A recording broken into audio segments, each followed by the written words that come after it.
పాప వినాశనంలోని గత 4 దశాబ్దాలుగా షాపులలోని వ్యాపారాలు చేసుకుంటూ జీవిస్తున్న తమపై డిఎఫ్ఓ అత్యుత్సాహంతో ఫారెస్ట్ అధికారులను పంపించి తన షాపును కూల్చేశారు అని ప్రశ్నించిన పాపానికి తన నివాసం ఉంటున్న తిరుపతి ఓటేరు ప్రాంతాల్లో పోలీస్ స్టేషన్లోని ఎఫ్ఐఆర్ కట్టి హింసించారని షికారుల నాయకుడు రాధాకృష్ణ తిరుపతి ప్రెస్ క్లబ్లో ఆరోపణలు గుప్పించారు. తిరుపతి ప్రెస్ క్లబ్లో గురువారం మీడియా ముందు షికారులు రమేష్ కందన్, బాలాజీ, ధర్మన్న, పుష్ప తదితరులతో కలిసి రాధాకృష్ణ మాట్లాడారు. తాము లక్షల్లో లంచాలు ఇస్తున్నా అది చాలక మరో కొత్త వారి దగ్గర అధిక మొత్తంలో డబ్బులు తీసుకుని తమ షాపులను కూలగొట్టి శాశ్వతంగా తరమడానికి పూనుకున్నారని ఆవేదన వ్యక్తం చేశారు. తమకు రాష్ట్ర సీఎం, ఉప సీఎంలతోని సహా అధికారులు షికారులకు న్యాయం చేయాలని వేడుకున్నారు. వీళ్ళంతా 60-70 సంవత్సరాలుగా అక్కడే ఉంటున్నారు. టీటీడీ వాళ్ళు ఇచ్చిన లైసెన్స్ వస్తూ బతుకుతూ ఉన్నాము. 2015వ సంవత్సరం ఫారెస్ట్ వాళ్ళు వచ్చి ఇది 100 సంవత్సరాలు లీజ్ పీరియడ్ అయిపోయిందని వాళ్ళు హ్యాండ్ వర్క్ చేసుకున్నారు.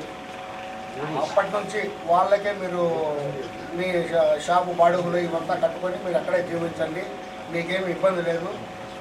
మేము టీటీడీలో మీరు ఎలాగైతే ఉన్నారో అక్కడ కూడా మీరు వాళ్ళతో కూడా అలాగే ఉంటారు అని మేము 2000, 3000, సంవత్సరానికి 5000, 6000 బాడుగులు కట్టుకుంటా ఉంటే 36,000 రూపాయలు చేశారు వాళ్ళు ఒక షాపుకు. ఆ 36,000 రూపాయలు కూడా వాళ్ళు చెల్లించుకుంటూ కట్టుకుంటూ ఉన్నాము. అప్పటి నుంచి వాళ్ళు ఫారెస్ట్ వాళ్ళు అది కమర్షియల్ ఏరియా, ఎవరైనా కానీ షాపు ముందర ఇంకో షాపు ఏదో కొద్దిగా ముందుకు వచ్చారని చెప్పి ఇవంతా సహజం కొండపైన వాటికంతా డబ్బులు వసూలు చేస్తూ లక్షల డబ్బులు తింటూ వాళ్ళకి అక్కడ చెక్ పోస్ట్ ఉంటుంది, గోగరం డ్యామ్ పైన విజిలెన్స్ చెక్ పోస్ట్ ఉంటుంది. అవన్నీ దాటుకొని కార్లు రావాలి. అక్కడికి వస్తే ఆ కార్లు వాళ్ళు అక్కడ టోల్ గేట్ వసూలు చేస్తారు. కారుకు వచ్చి 50 రూపాయలు, పెద్ద మినీ బస్సులు అంతా మారి ఉంటే వాటికి 100 రూపాయలు. అట్లా 2015 నుంచి కోట్ల రూపాయలు తినేశారు వాళ్ళు అక్కడ బిల్లులు ఇవ్వకుండా, బిల్లులు లేకుండా. మొన్న కూడా మహానేసులో మోహన్ గారు వీళ్ళంతా చూపించారు. వాళ్ళ బిల్లులు కూడా అడిగినారు. 20-30 బండ్లు దాకా ఆపి ఎవరి దగ్గర బిల్లులు లేవు. ఈ పనులన్నీ చేస్తున్నారు. పాప వినాశనంలో షాపులు ఏవైనా పాత వైపు ఉంటే టాపులు వేసుకోవాలంటే 50-60 వేల రూపాయలు వాళ్ళకి చెల్లించాలి. అక్కడ ఒకటి రాజారెడ్డి అని ఉన్నాడు, వాళ్ళకు వాడు అంతా మెయింటైన్ చేసి వాడి డబ్బులంతా వసూలు చేసి వాళ్ళకి ఇస్తాడు. వాడిని పెట్టుకొని ఈ దందా నడిపిస్తూ ఉన్నారు. మొన్న ఈ మధ్య 20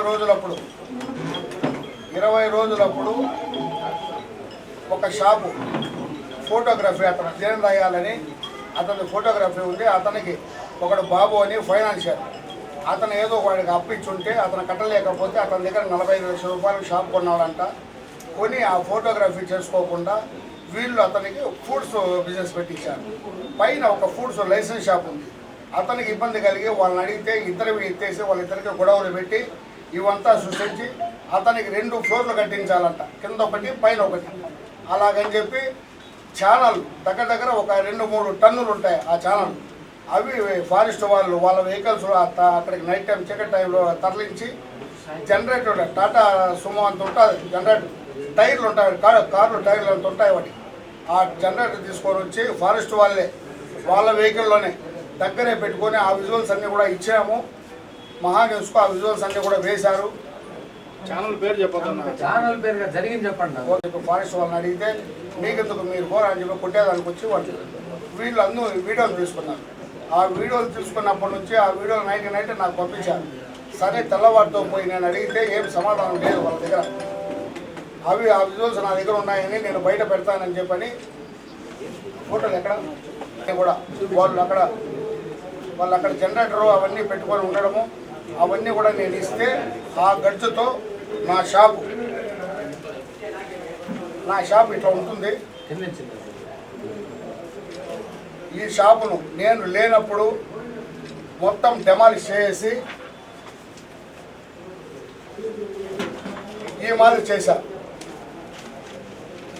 చేసి నేను ఇవన్నీ పెట్టాను. డిఎఫ్ గారికి కూడా పెట్టాను, సిసిఎఫ్ గారికి కూడా పెట్టాను, రేంజర్ గారికి కూడా పెట్టాను. వాళ్ళంతా ఈ మాదిరి అంతా సృష్టించి ఈ మాదిరి అంతా చేసి 1.5 lakh మెటీరియల్ ఉంటుంది. లారీలు కేసుకొని వెళ్ళిపోయి నేను అప్పుడే వెళ్ళాను అక్కడికి. వాళ్ళంతా లారీలు తీసుకొని పోతా ఉంటే ఏమైనా అడిగితే 40 మంది ఉన్నారు వాళ్ళు స్టాఫ్ మొత్తం వాళ్ళు వచ్చి నన్ను కొట్టేదానికి వస్తే సరే అని చెప్పి మేము వచ్చేసి ఓటేరులో మా నక్కల వాళ్ళ ఇండ్లు ఉన్నాయి, అక్కడ వచ్చి మేము ప్రెస్ మీట్ పెట్టాం. అక్కడ మా మీడియా మిత్రులు కొంతమంది వచ్చారు. అక్కడ పెడితే అక్కడ జరిగినట్లు చెప్తే మధ్యాహ్నం 12:30 అయింది. 4:30 వరకు నేను అక్కడే ఉన్నాను. పోలీసు వాళ్ళు కొంతమంది వచ్చి నన్ను అక్కడ నుంచి సైబర్ క్రైమ్ స్టేషన్ ముత్యాలపల్లి దగ్గర అక్కడికి తీసుకుపోయినారు. మీ దగ్గర స్టేట్మెంట్ తీసుకోవాలి, ఏం లేదు సిఐ గారు వస్తూ ఉన్నారు రాండి అన్నారు. సర్లే పదండి సార్ అని చెప్పి స్టేట్మెంట్ అని చెప్పి నేను వెళ్ళాను. వెళ్తే అక్కడ గ్రౌండ్లో నన్ను కూర్చోబెట్టి వాళ్ళు స్టేట్మెంట్ తీసుకున్నారు. ఎవరు ఎస్ఐ గారు, 2 టౌన్ ఎస్ఐ గారు, తిరుమల ఎస్ఐ గారు, కొంతమంది కానిస్టేబుల్స్ వచ్చి నా దగ్గర స్టేట్మెంట్ తీసుకున్న తర్వాత ఏం సార్ అయిపోయిందా, నేను వెళ్ళొచ్చునా అని చెప్పన్నాను. ఎక్కడికి నువ్వు వెళ్ళేది స్టేషన్ వల్ల తిరుమలకు అన్నారు. ఎందుకు సార్ అన్నారు. రాయా మా సిఐ గారు పిలుస్తూ ఉన్నారు అని అన్నారు. ఎందుకు సార్ మీ సిఐ గారు పిలుస్తారు? ఓకే అట్లా రావాలన్నా కూడా ఇప్పుడు టైం 7 అయిపోయింది నైటు, నేను మార్నింగ్ 10 o'clock అంతా వస్తాను సార్ అని చెప్పాను.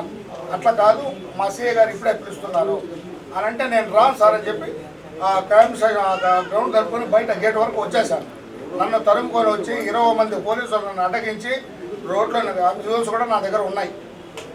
నన్ను అడ్డగించి ఆ రోడ్లో నేను కూర్చొని వేస్తే ముత్తాలపల్లి స్టేషన్ పోలీసు వాళ్ళు, సిఐ గారు వీళ్ళందరూ వచ్చి నన్ను 30 మంది దాకా వచ్చి 4 సుమోలు తీసుకొని వచ్చి నన్ను ఎత్తి కుక్కన కదా కుక్కినట్టు బండిలో ఉతికి ఆ నుంచి